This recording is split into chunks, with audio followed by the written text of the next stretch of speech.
बोलो श्री राधा श्याम सुंदर लाल की जय।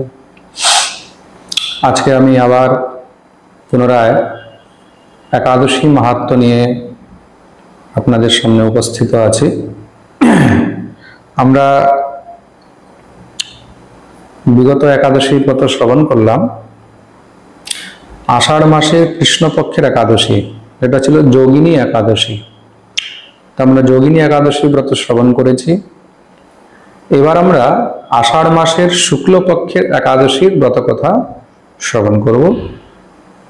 এই আষাঢ় মাসের শুক্লপক্ষের একাদশীর নাম কি, তার বিধি কি, তার মহিমা কি এবং কোন দিন এই একাদশী হবে, এইসব বিষয়ে এবার আমরা শ্রবণ করব।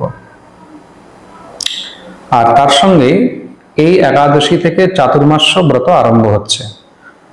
চাতুর্মাস্য ব্রত বিষয়েও এবার আমরা শ্রবণ করব। এই একাদশী বিষয়ে যুধিষ্ঠির মহারাজ ভগবান শ্রীকৃষ্ণকে প্রশ্ন করছেন। ভবিষ্যোত্তর পুরাণের মধ্যে এই মহিমা বর্ণন রয়েছে। যুধিষ্ঠির প্রশ্ন করলেন, প্রভু, আষাঢ়স্য শতে পক্ষে কিম নাম একাদশী ভবেত, को देवः को विधिस्तस्या एतदाख्याहि केशव। হে মধুসূদন, হে কেশব, আষাঢ় মাসের শুক্লপক্ষের এই একাদশীর নাম কি, তার মহিমা কি, কিম নাম একাদশী ভবেত, তার নাম কি, তার মহিমা কি এবং এই একাদশীর অধিপতি কে, এই একাদশীর বিধি কি, সেই সব বিষয়ে কৃপা করে বর্ণন করুন। ভগবান তখন উত্তর দিলেন, রাজন, হে যুধিষ্ঠির, খুব মন দিয়ে শুনবে। একসময় এই একাদশী বিষয়ে পরমপিতা ব্রহ্মা দেবর্ষি নারদকে উপদেশ করেছিলেন। কথয়ামাস ইয়ো ব্রহ্মা নারদায় মহাত্মনে। এক সময়ের কথা, দেবর্ষি নারদ ব্রহ্মার কাছে গিয়ে উপস্থিত হয়ে ব্রহ্মাকে প্রণাম জানালেন। ব্রহ্মা নারদকে দেখে খুব প্রসন্ন হয়েছে। হে পুত্র, আসন গ্রহণ করো। নারদ ব্রহ্মার চরণে বসলেন। হে পিতা, আমি আপনার কাছে আষাঢ় মাসের শুক্লপক্ষের একাদশীর মহিমা বর্ণন জানতে চাই। এই একাদশীর নাম কি এবং তার মহিমা কি? তখন পরমপিতা ব্রহ্মা খুব প্রসন্ন হয়ে নারদকে উপদেশ করলেন, নারদ, খুব মনোযোগ দিয়ে শ্রবণ করবে। এই একাদশীকে পদ্মা একাদশী বলা হয়। খুব মন দিয়ে শুনবে। হয়তো বাংলায় উচ্চারণটা অনেকে পদ্মা বলে, কিন্তু আসলে উচ্চারণটা হবে পদ্মা, পয়ে দয়ে ম, পদ্মা একাদশী বলা হয়। আর এই একাদশীর দিনই ভগবান শ্রীহরি শয়ন করেন। তো শ্রীহরির শয়ন হয় বলে এটাকে শয়ন একাদশী বলা হয়। খুব মন দিয়ে শুনবে। বা এটাকে দেব শয়ন একাদশীও বলা হয়। কেন? সমস্ত দেবতাদের মধ্যে শ্রেষ্ঠ হলেন শ্রীহরি, তার জন্য এটাকে দেব শয়ন একাদশীও বলা হয়। খুব মন দিয়ে শুনবেন কিন্তু। তাই এটাকে শয়ন একাদশী, পদ্মা একাদশী বা দেব শয়নী একাদশীও বলা হয়। কেন? এই একাদশী থেকে শ্রীহরির শয়ন হয়। তার জন্য ব্রহ্মা তখন নারদকে উপদেশ করলেন, নারদ, এই সংসারের মধ্যে একাদশী থেকে উত্তম আর হরিবাসর থেকে উত্তম কোনো ব্রত, কোনো বিধান আর পুণ্যের দ্বিতীয় আর কোনো উপায় কিছুই নেই। সব থেকে শ্রেষ্ঠ এই সংসারের মধ্যে যদি কোনো ব্রত রয়েছে, সে হলো একাদশীর ব্রত। আর সব থেকে বড় পুণ্য লাভের যদি কোনো সুযোগ রয়েছে, সেটা হলো হরিবাসর। একাদশীর মধ্যে ভগবান শ্রী হরির যে পুজো হয়, ভগবান শ্রী হরির নিমিত্তে যে কীর্তন ইত্যাদি হয়, রাত্রি জাগরণ ইত্যাদি হয়, এটাকে হরিবাসর বলা হয়। আর এই পদ্মা একাদশী বিষয়ে প্রাচীন সময়ে খুব বিশেষ একটি কথা বিখ্যাত। এক সময় সূর্যবংশে এক পরম প্রতাপী রাজা হয়েছিলেন মান্ধাতা।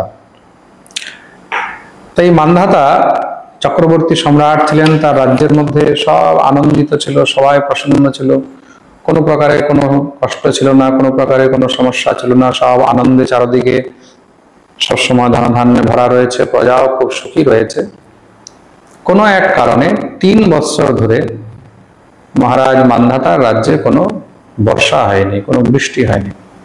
বৃষ্টি না হওয়ার কারণে চারদিকে অকাল দুর্ভিক্ষ মহামারী শুরু হয়ে গেল, অন্ন উৎপন্ন হচ্ছে না, শাক অন্ন ইত্যাদি উৎপন্ন না হলে কি হবে, বৃক্ষ ইত্যাদি শুকিয়ে যাচ্ছে, তখন সব অনাহারে দুর্ভিক্ষে চারিদিকে সব কষ্ট পাচ্ছে। প্রজাগণ তখন রাজার কাছে এসে প্রার্থনা করছে, হে মহারাজ, আপনি তো আমাদের ভূপতি নৃপতি, আপনি আমাদের সর্বেশ্বর, রাজা বিষ্ণুর স্বরূপ, আপনার রাজ্যের মধ্যে কোনো প্রকারের কোনো কষ্ট ছিল না, কিন্তু হঠাৎ এইভাবে দুর্ভিক্ষ মহামারী অকাল শুরু হয়ে গেল, অনাবৃষ্টি শুরু হয়েছে, তার কারণ কি?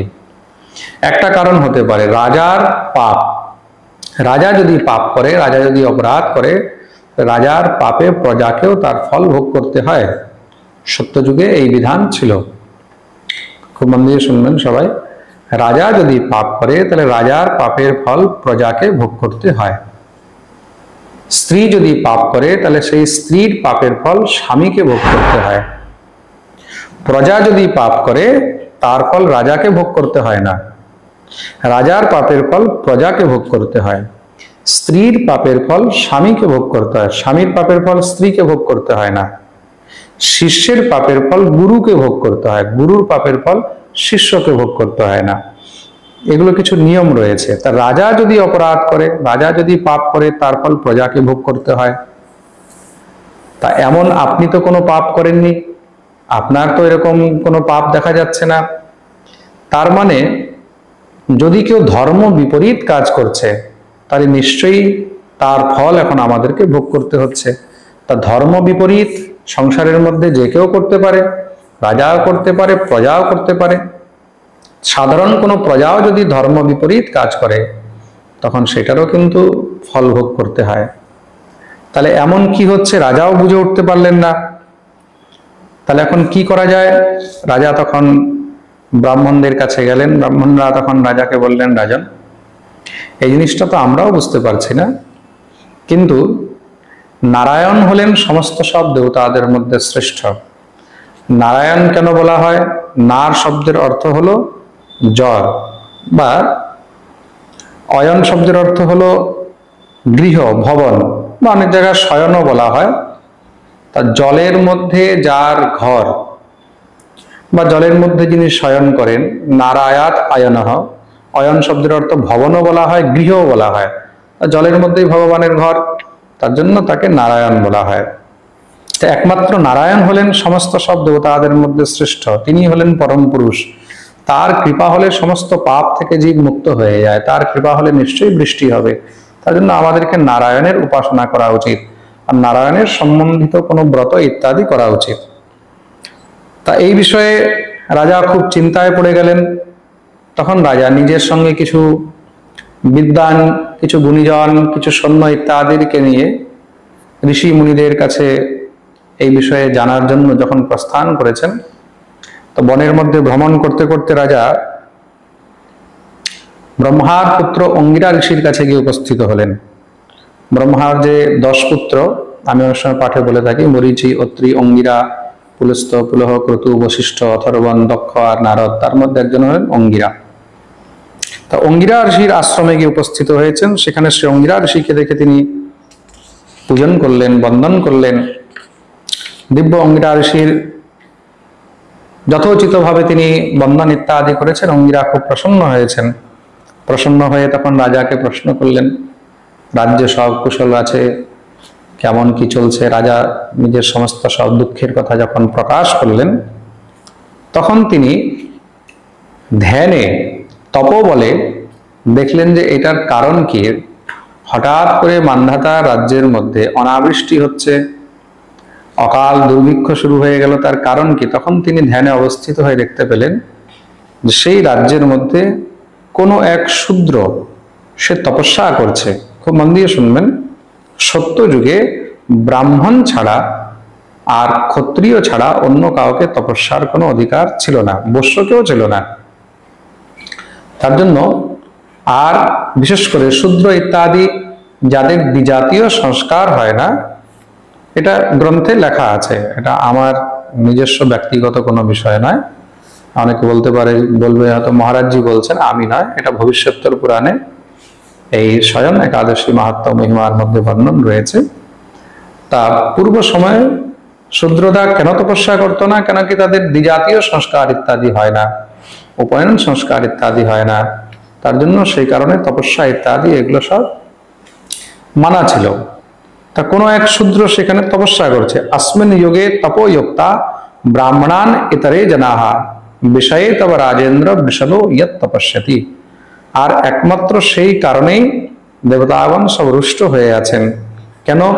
সে বিধি বিধান না মেনে বিধির বিরুদ্ধে তপস্যা করছে। প্রত্যেক তপস্যা, পুজো পাঠ এগুলো একটা বিধি হয়।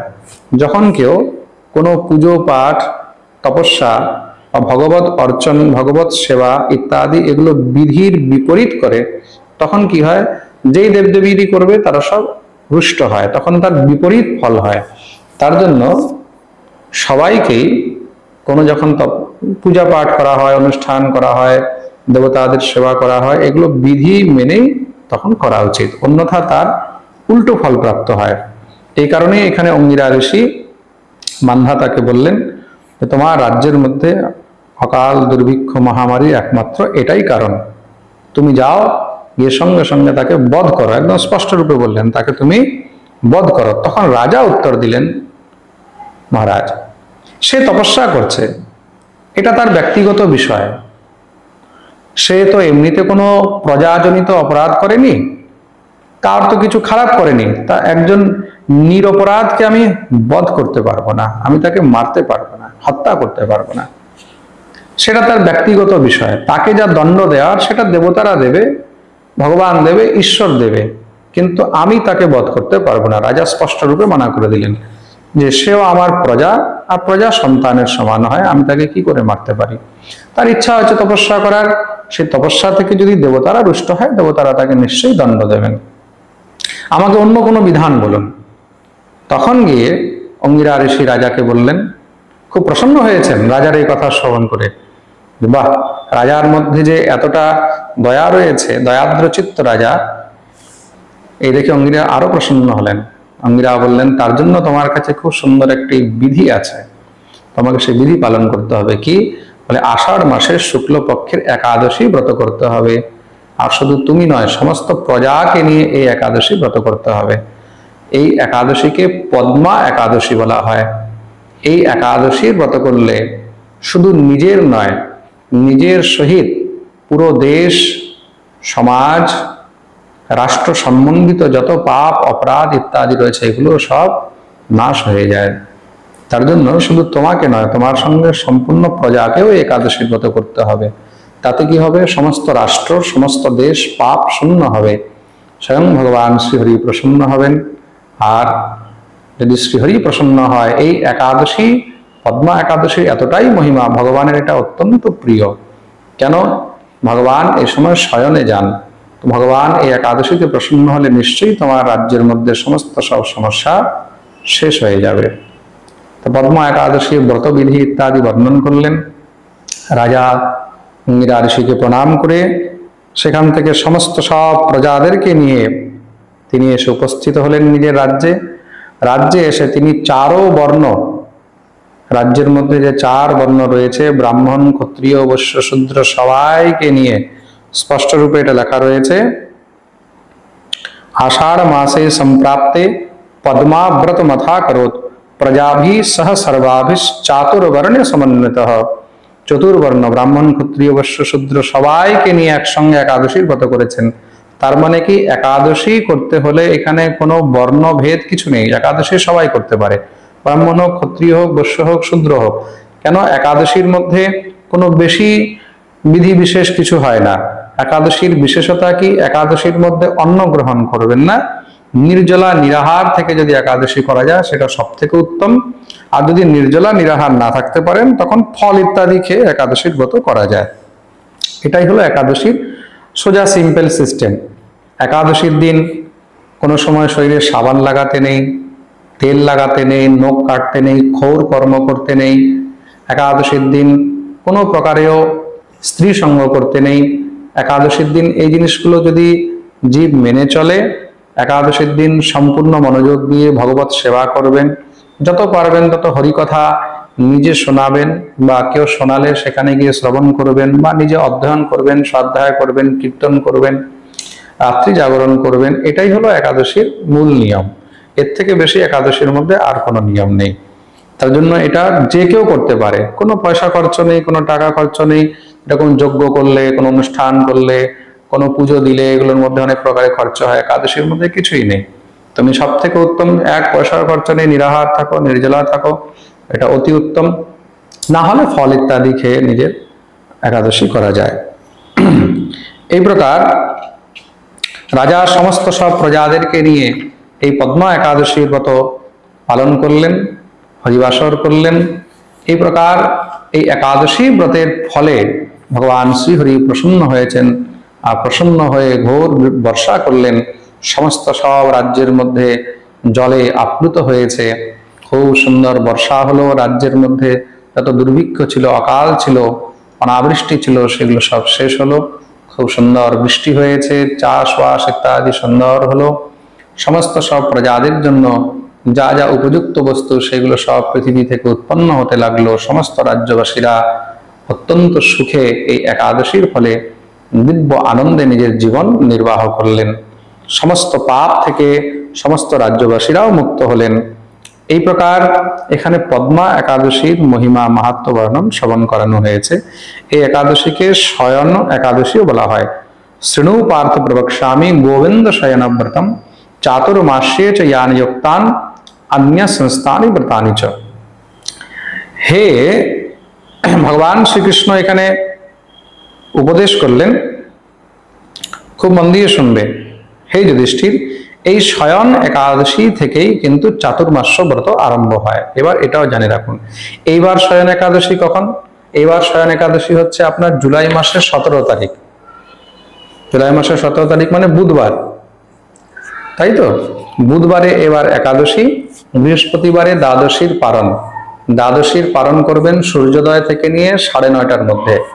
সম্পূর্ণ ভারতবর্ষে, বাংলাদেশে সব জায়গায় এবার একাদশী একই দিনে পড়েছে, বুধবারে 17 জুলাই। তার জন্য এবার একাদশী নিয়ে কারোর কোনো সংশয় নেই। বৃহস্পতিবারে দ্বাদশী, দ্বাদশীর পারণ সূর্যোদয় থেকে 9:30টার মধ্যে করবেন। আর এই একাদশী থেকেই চাতুর্মাস্য ব্রত আরম্ভ হয়। চাতুর্মাস্য ব্রত 5টি বিধানে আরম্ভ হয়, এটাও ভালো করে জেনে রাখুন। 5টি বিধানে চাতুর্মাস্য ব্রত আরম্ভ হয়। বিশেষ করে কর্ক রাশির মধ্যে যখন সূর্য উপস্থিত হয় তখন থেকে কিন্তু এই চাতুর্মাস্য আরম্ভ হয়। আর তুলা রাশির মধ্যে যখন সূর্য প্রবিষ্ট হয় তখন চাতুর্মাস্য ব্রত শেষ হয়। মানে সে সময় ভগবান শ্রীহরি জাগ্রত হন।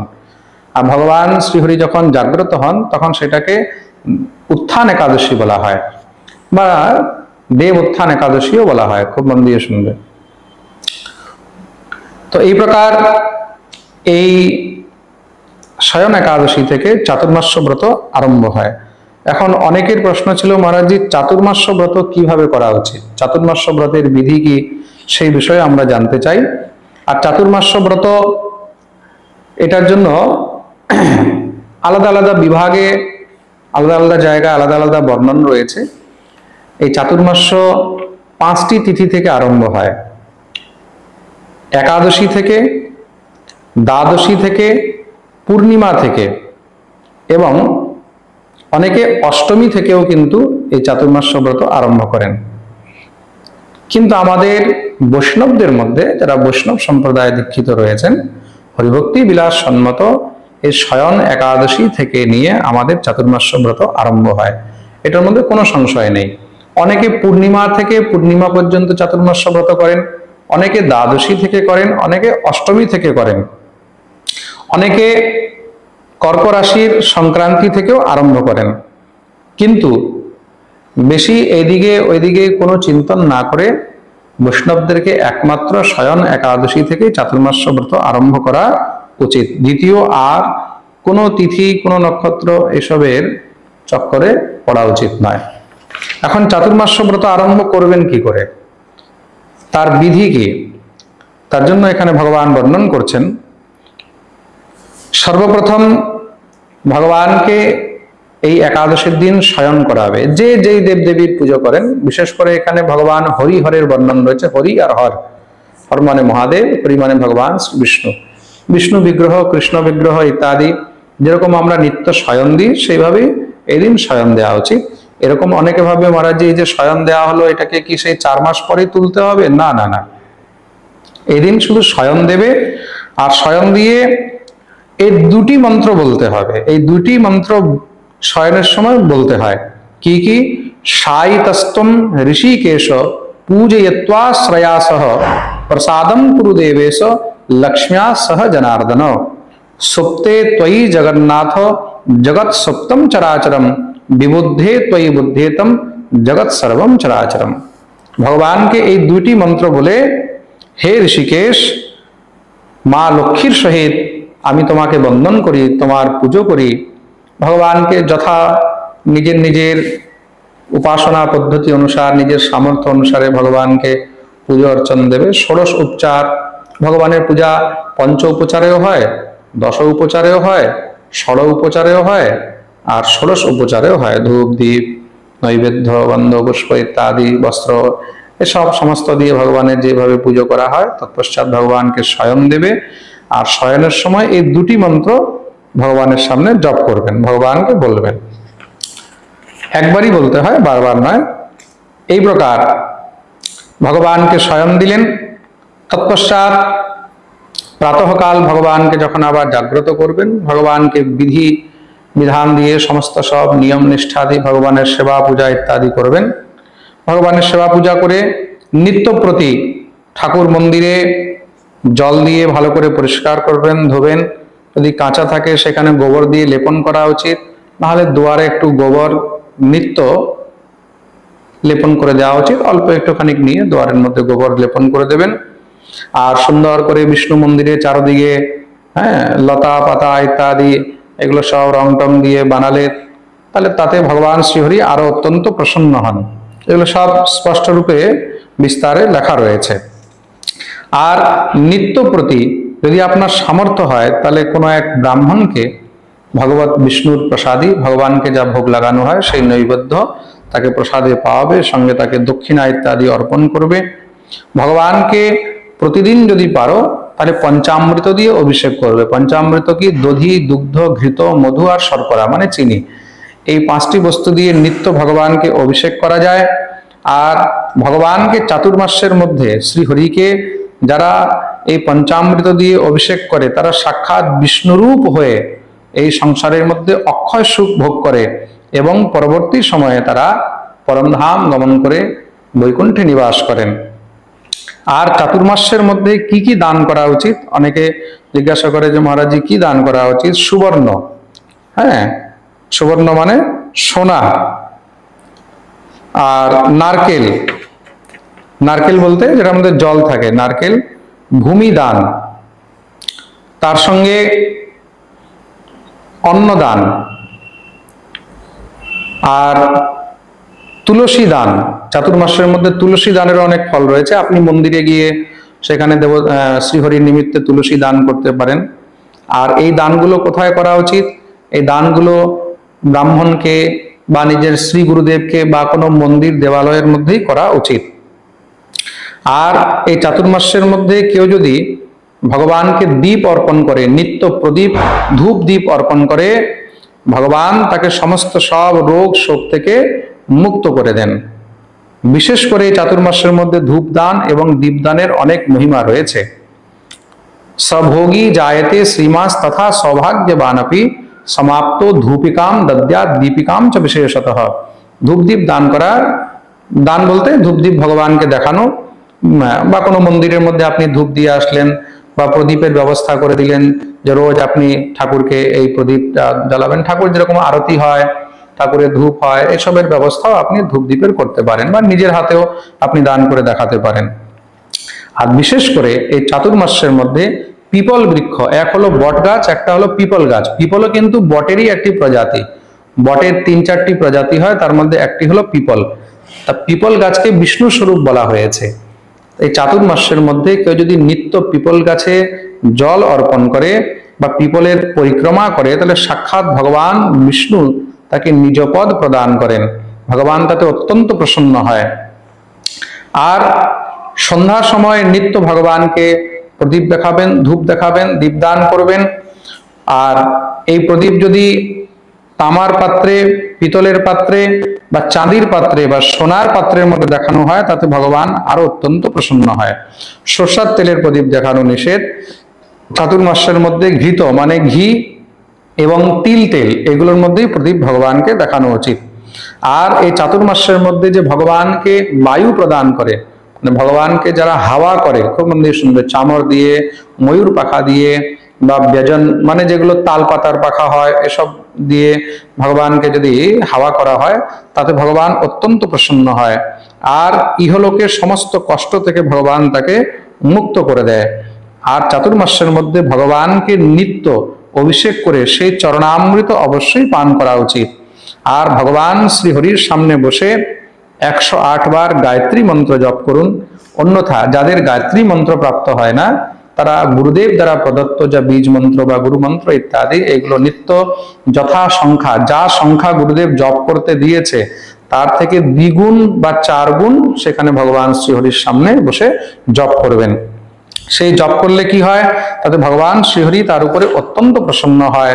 আর তার দ্বারা কৃত সমস্ত পাপ এই 4 মাসের মধ্যে, সে যা জীবনে অপরাধ পাপ ইত্যাদি করেছে, পাপ অনেক প্রকারের এখানে বলা হয়েছে, কিন্তু যেরকম বাল হত্যা, বাচ্চাদের হত্যা, স্ত্রী হত্যা, গো হত্যা থেকে নিয়ে পরবস্তু হরণ, পরের অর্থ হরণ, পরস্ত্রী গমন থেকে নিয়ে বেশ্যা গমন থেকে নিয়ে অনেক প্রকারের যা পাপ আছে, চুরি ডাকাতি ইত্যাদি, সেই সমস্ত পাপ, যত এই সংসারের মধ্যে পাপ আছে, সেই সমস্ত পাপ থেকে জীব মুক্ত হয়ে যায়। এই চাতুর্মাস্যের মধ্যে কোনো সময় কারোর নিন্দা করবেন না। নিন্দাতে এখানে বলা রয়েছে তার সমস্ত সব পুণ্য নাশ হয়ে যায়। তার জন্য ভুলেও কখনো কারোর নিন্দা করবে না, কারোর সঙ্গে কোনো ঈর্ষা ভাব রাখবে না। সাধু বৈষ্ণব ব্রাহ্মণ ইত্যাদি দেখলে তাদেরকে প্রণাম করবে। যেখানে দেব মন্দির দেখবে, দেব দেবীদের মন্দির দেখবে, সেখানে সঙ্গে সঙ্গে প্রণাম করবে। যদি তোমার কাছে কোনো সামর্থ্য থাকে, সেখানে কোনো বস্তু অর্পণ করে দেবে, ফুল হোক, ফল হোক, জল হোক বা ধূপ হোক, দীপ হোক। যদি এসব না করতে পারো, তাহলে সেখানে গিয়ে সোজা প্রণাম জানাবে, প্রণাম নিবেদন করবে। আর এই চাতুর্মাস্যের মধ্যে যে ব্রাহ্মণকে রক্তবস্ত্র মানে লাল রঙের বস্ত্র, সুবর্ণ মানে সোনা এবং গোদান করেন, তার আরোগ্যতা, আয়ু, কীর্তি, লক্ষ্মী, বল ইত্যাদি এগুলো উত্তরোত্তর বৃদ্ধি হয়। समाप्तो कांचनम दद्यात् रक्त वस्त्रम चगाम यथा आरोग्यम पूर्णम आयुष्च कीर्ति लक्ष्मी बलम भवेत। আর বিশেষ করে এই চাতুর্মাস্যের মধ্যে যারা নিত্য হোম করেন, অনেকে নিত্য হোম করে, তা নিত্য হোমও করা যায়। এ সময় তিল দিয়ে নিত্য হোম করলেও তার অত্যন্ত মহিমা রয়েছে। আর ব্রাহ্মণকে 108টি পাত্রের মধ্যে বা 28টি পাত্রের মধ্যে ছোট ছোট তিল দিয়ে যদি সেখানে দান করা হয়, তাহলে তার দ্বারা কৃত সমস্ত পাপ সেখানে নাশ হয়ে যায়। আর তার সঙ্গেই এই চাতুর্মাস্যের মধ্যে তিল দান, অন্নদান, এগুলোরও কিন্তু অত্যন্ত মহিমা বলা হয়েছে। আর তার সঙ্গে এই চাতুর্মাস্যের মধ্যে ভগবান বিষ্ণুর নিমিত্তে দুর্বা নিয়ে যদি দুর্বা গোমাতাকে অর্পণ করা হয়, তাহলে তাতেও ভগবান শ্রীহরি অত্যন্ত প্রসন্ন হয়। আর সেখানে এই মন্ত্রটা বলা উচিত, মন্ত্রে নানেন রাজেন্দ্র লক্ষ্মীনাথস্য তুষ্টয়ে তম দুর্বে অমৃত জন্মাসি বন্দিতাসি সুরাসুরৈহি। এই দুর্বা অমৃত থেকে উৎপন্ন হয়েছে, তার জন্য এই দুর্বা ভগবান শ্রীহরিকে অর্পণ করলে এই চাতুর্মাস্যের মধ্যে ভগবান শ্রীহরি অত্যন্ত প্রসন্ন হয়। আর এই চাতুর্মাস্যের মধ্যে যারা শৈব, যারা ভগবান শিবের ভক্ত, তাদের জন্য বলা হচ্ছে যেইভাবে বিষ্ণুর পুজো করা হয়, যেভাবে বিষ্ণুকে এই চাতুর্মাস্যের মধ্যে আমরা সেবা অর্চনা ইত্যাদি করে থাকি, তদ্রূপ ভগবান দেবাদিদেব মহাদেবেরও সেবা করতে হয়। প্রাতঃকাল সূর্যোদয়ের আগে ওঠা, সূর্যোদয়ের আগে উঠে তৎপশ্চাৎ স্নান ইত্যাদি করে, তৎপশ্চাৎ এবার মন্দির মার্জন করে সমস্ত সব মন্দিরের মধ্যে যা নির্মাল্য আছে, মানে যেগুলো মন্দিরের মধ্যে ত্যায্য বস্তু সব ফেলে দিয়ে তৎপশ্চাৎ ঠাকুরকে জাগ্রত করিয়ে ভগবানের আরতি ইত্যাদি করে তৎপশ্চাৎ ভগবানের স্নান সেবা পূজা বস্ত্র ইত্যাদি ধারণ করিয়ে ভগবানকে ভোগ রাগ লাগিয়ে এই প্রকার যেভাবে ভগবান বিষ্ণুর সেবা করা হয়, তদ্রূপ দেবাদিদেব মহাদেবেরও সেবা করা হয়।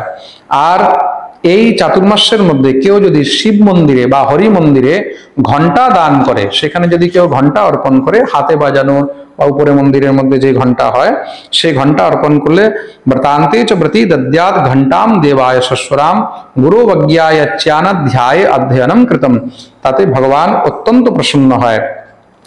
গোদান, বস্ত্রদান, এগুলো অন্নদান, এগুলো তো আমি বলেছি। স্বর্ণদান, চাঁদির পাত্র দান, চাঁদির বস্তু দান করলে বা তামার বস্তু দান করলে মহাদেব অত্যন্ত প্রসন্ন হয়।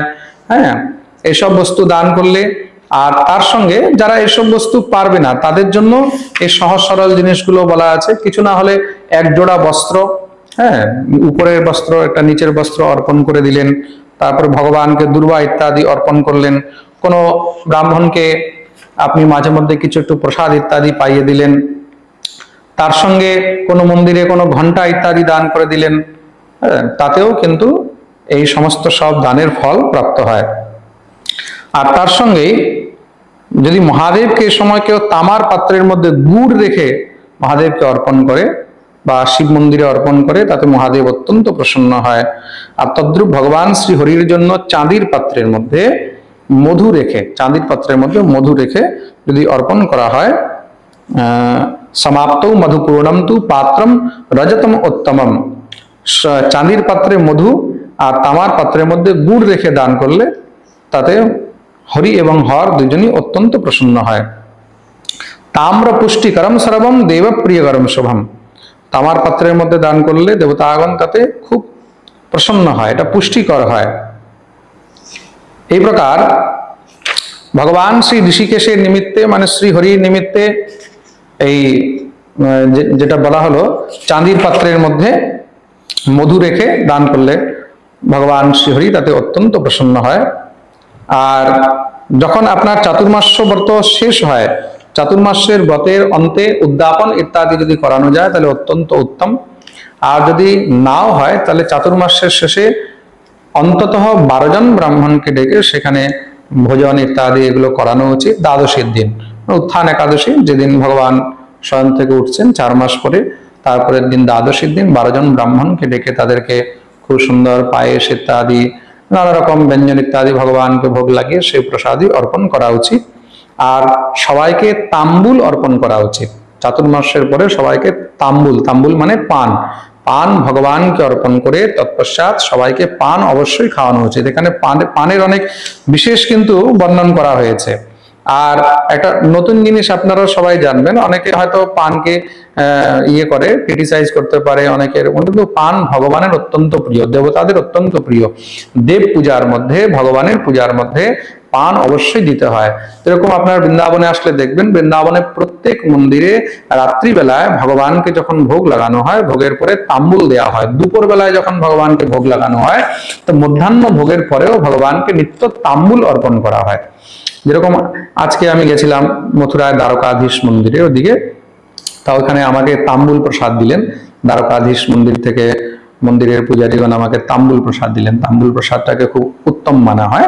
তা তাম্বুল, অনেকে ভাবে তাম্বুলের মধ্যে এমন কি আছে, এই বিষয়টাও জেনে রাখুন। তাম্বুলের বিশেষতা কি?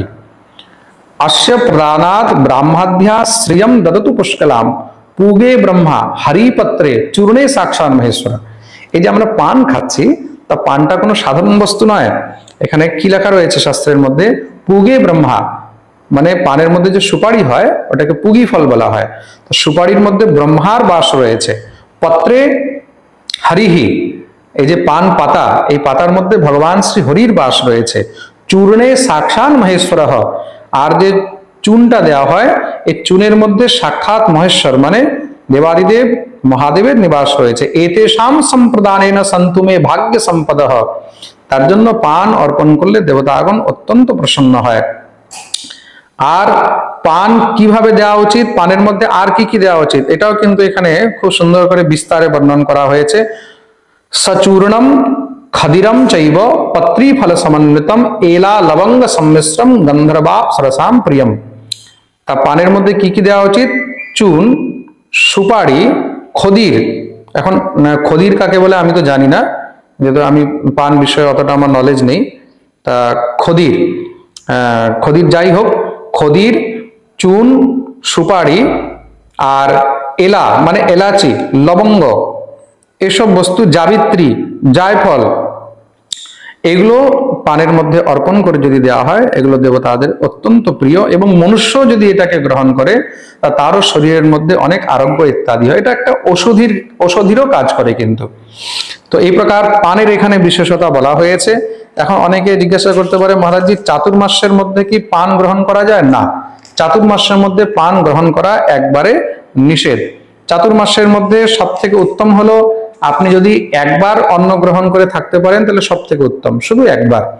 আর তার থেকেও উত্তম হলো যদি আপনি ফলাহার করে থাকছেন, শুধু ফল খেয়ে চাতুর্মাস্য আপনি থাকতে পারেন, এটা হলো শ্রেষ্ঠ। ফলাহার করে না থাকতে পারলে একবেলা অন্ন খান, আর একবেলাও যদি অন্ন খেয়ে আপনি না থাকতে পারেন তখন বেশি থেকে বেশি 2 বেলা অন্ন গ্রহণ করা উচিত। 2 বেলার উপরে অন্ন গ্রহণ করতে নেই। আর অন্ন কিসে গ্রহণ করবে? কলার পাত্রে। হ্যাঁ, কলা পাত্র বলতে মানে যেটাকে আমরা কলা পাতা বলি, কলা পাতার মধ্যে বা পলাশ পাতার মধ্যে, অন্যথা পদ্ম পাতার মধ্যে। যদি কলা পাতা, পলাশ পাতা বা পদ্ম পাতা না পাওয়া যায় তখন শাল পাতার মধ্যে, কোনো না কোনো পাতার মধ্যেই এ সময় খাবার ইত্যাদি খাওয়া উচিত। আর চাতুর্মাস্যের মধ্যে দই ভাতকে অত্যন্ত উত্তম বলা হয়েছে। দই ভাত খাওয়াটা অত্যন্ত উত্তম। হ্যাঁ, কিন্তু দইও কিন্তু কোন সময় খাবে না সেটাও আমি আগে বলে দিচ্ছি। যেই ব্যক্তি এই চাতুর্মাস্যের মধ্যে কলা পাতায় ভোজন করে বা পলাশ পাতার মধ্যে ভোজন করে বা পদ্ম পাতার মধ্যে ভোজন করে, সে বড় থেকে বড় যদি পাপীও হয়, ব্রহ্মহত্যারা, মদ্যপী, মদ্যপান করে, বাচ্চাদেরকে মেরেছে, অসত্যবাদী মানে যে মিথ্যা কথা বলে, যে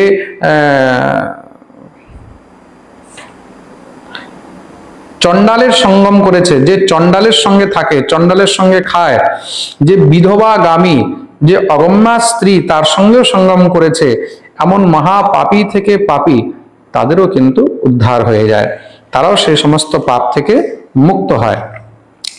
আর এই চাতুর্মাস্যের মধ্যে যদি কেউ চাতুর্মাস্য ব্রত করছে তাদের জন্য বলা হচ্ছে, চাতুর্মাস্য ব্রত করলে নিজের নখ কাটবেন না, কোনো প্রকারের শরীরের মধ্যে তেল লাগাবেন না, সাবান, শ্যাম্পু ইত্যাদি এগুলো কখনো উপযোগ করবেন না, ক্ষৌর কর্ম ইত্যাদি করবেন না। সোজা 4 মাস পরেই এগুলো করা উচিত যারা চাতুর্মাস্য ব্রত করছেন। যারা ব্রত করছেন না তাদের জন্য এই বিষয়টি নয়। আর সব থেকে উত্তম হলো অন্নের মধ্যে কি গ্রহণ করবেন? জব। জব দিয়ে নির্মিত যা জিনিস সেগুলো খাওয়া উত্তম, বা চাল দিয়ে যেগুলো নির্মিত বস্তু সেগুলোই উত্তম। এছাড়া অন্য কোনো বস্তু ইত্যাদি গ্রহণ করা উচিত নয়। আর চাতুর্মাস্যের মধ্যে কি কি খাবে না? বেগুন খাবেন না, করলা খাবে না, লাউ খাওয়া নিষেধ, পটল খাওয়া নিষেধ। বেগুন, করলা, লাউ, পটল এসব একদম নিষেধ করা হয়েছে। আর বিশেষ করে শ্রাবণ মাসে যারা চাতুর্মাস্য ব্রত পুরোটা করতে পারে না, যারা অল্প স্বল্প করে করতে পারবে, তাদের জন্য বলা হয়েছে কিছু কিছু মেন জিনিসগুলো শুনে রাখবেন। শ্রাবণ মাসে শাক খাবেন না, শ্রাবণ মাসে শাক খাওয়া নিষেধ। ভাদ্র মাসে দই খাবেন না, ভাদ্র মাসে দই খাওয়া নিষেধ। আর আশ্বিন মাসে দুধ খাওয়া নিষেধ, এটা জেনে রাখবেন। আশ্বিন মাসে দুধ খাওয়া নিষেধ। শ্রাবণে বর্জয়েত শাকম দধি ভাদ্রপদে তথা দুগ্ধম অশ্বয়ুজে মাসে কার্তিকে দুধলম ত্যজেত। তা কি বললাম? শ্রাবণ মাসে শাক খাওয়া নিষেধ, ভাদ্র মাসে দই খাওয়া নিষেধ, আর আশ্বিন মাসে দুধ খাওয়া নিষেধ, এবং কার্তিক মাসে ডাল খাওয়া নিষেধ। কার্তিক মাসে ডাল খাওয়া একদম নিষেধ বলা হয়েছে। তা যারা এগুলো পালন করতে পারবে তাদের জন্য উত্তম। আর তার সঙ্গে যেরকম কুমড়ো, মাসকলাই, মূলো, গাজর, বেগুন, তারপরে একটা টক ফল হয়, অনেকে রান্না করে খায়, করমদা বলা হয়, হ্যাঁ, যেটাকে আমাদের বাংলায় করমজা বলা হয়, করমজা, হ্যাঁ, বা মুসুরির ডাল, তারপরে কুল, যেটাকে কুল বলা হয়, কুল ফল, তেঁতুল, কুল, তেঁতুল, লাউ, এসব বস্তু চাতুর্মাস্যের মধ্যে গ্রহণ করতে নেই। আর যারা চাতুর্মাস্য ব্রত করেছেন তারা ঋতুকাল ছাড়া স্ত্রী সঙ্গ করবে না। শাস্ত্রের মধ্যে যে ঋতুকাল বলা হয়েছে সেই ঋতুকাল ছাড়া, গৃহস্থদের জন্য বলা হলো এটা। আর বিশেষ করে এই চাতুর্মাস্যের মধ্যে সজনেকে একদম গ্রহণ করতে নেই, যেটাকে আমরা সজনা বলি, সজনার ডাঁটা একদম গ্রহণ করবেন না। আর বাকি কি কি খেতে নেই সেগুলো সব এক এক করে আমি বলেই দিলাম, বর্ণন করে দিলাম। কোন মাসে কি খেতে নেই সেগুলো বলা হয়েছে। চাতুর্মাসের মধ্যে তাম্বুল গ্রহণ করতে নেই, যারা ব্রত করেছে তাদেরকে পান খেতে নেই। এই পান খাওয়ার কথাটা যে বলা হয়েছে এটা চাতুর্মাসের পরে বলা হয়েছে, চাতুর্মাসের মধ্যে নয়। আর সব সময় যত পারবে তত হরিনাম জপ করবে। হ্যাঁ, নমো নারায়ণায়, নমো নারায়ণায়, শ্রী হরে নম, শ্রী হরে নম, বা যারা গুরুদেব প্রদত্ত মন্ত্র ইত্যাদি পেয়েছেন সেগুলো জপ করবেন। বা হরিনাম তো সবাই জপ করতে পারেন, হরে কৃষ্ণ কৃষ্ণ কৃষ্ণ হরে হরে, হরে রাম রাম রাম হরে হরে ইত্যাদি। হ্যাঁ, এইসব মন্ত্র সবসময় আপনারা জপ করতে পারবেন। আর এই প্রকার যখন উত্থান একাদশী আসবে 4 মাস পরে, মানে কার্তিক মাসের শুক্লপক্ষের যে একাদশী, সেই একাদশীতে তখন ভগবান শ্রীহরি জাগ্রত হন। ভগবান শ্রীহরি জাগ্রত হলে বিধিবিধান করে ভগবানের পূজন ইত্যাদি করে তৎপশ্চাৎ দ্বাদশী দিন পালন করে ব্রাহ্মণ বৈষ্ণব সেবা ইত্যাদি দিয়ে ভগবানকে নিজের সাধ্য মতন সমস্ত উপচার দিয়ে সেবা পূজা ইত্যাদি করে নিজের সাধ্য মতন দান ধর্ম ইত্যাদি করে তখন চাতুর্মাস্য ব্রতকে সমাপন করবেন। এটা হলো চাতুর্মাস্য ব্রতের বিধি। তা যারা যারা চাতুর্মাস্য ব্রত করবেন তারা এই বিধিগুলো পালন করবেন। যারা চাতুর্মাস্য ব্রত করতে পারছেন না তার মধ্যে যতটা মানতে পারবেন ততটা মানবেন। নিত্য ভগবানকে দীপদান আর সাধু বৈষ্ণব ব্রাহ্মণ যাকে পারবেন কিছু না কিছু প্রসাদ ইত্যাদি অর্পণ করা, মন্দিরের মধ্যে ঠাকুরের নিমিত্তে দেবালয়ের নিমিত্তে যা পারবেন আপনারা সেটা দান ধর্ম ইত্যাদি করতে থাকবেন। এটাই হলো চাতুর্মাসের বিধি। এই সবগুলো আপনারা মেনে চলবেন এই একাদশী থেকে, যে যতটা পারবেন, যার যতটা সামর্থ্য যতটা সাধ্য, যে সাধ্য অনুসারে আপনারা মেনে চলবেন। আর এই স্বয়ং একাদশীকে, যেটাকে আমরা পদ্মা একাদশী বলি, পদ্মা একাদশী বিধিপূর্বক সবাই পালন করবেন। একাদশী করুন, আর চাতুর্মাস্য যদি পারবেন তাহলে করুন, অন্যথা যত একাদশী আছে সেগুলো করুন। রাধারানী আপনাদের সবার মঙ্গল করুক।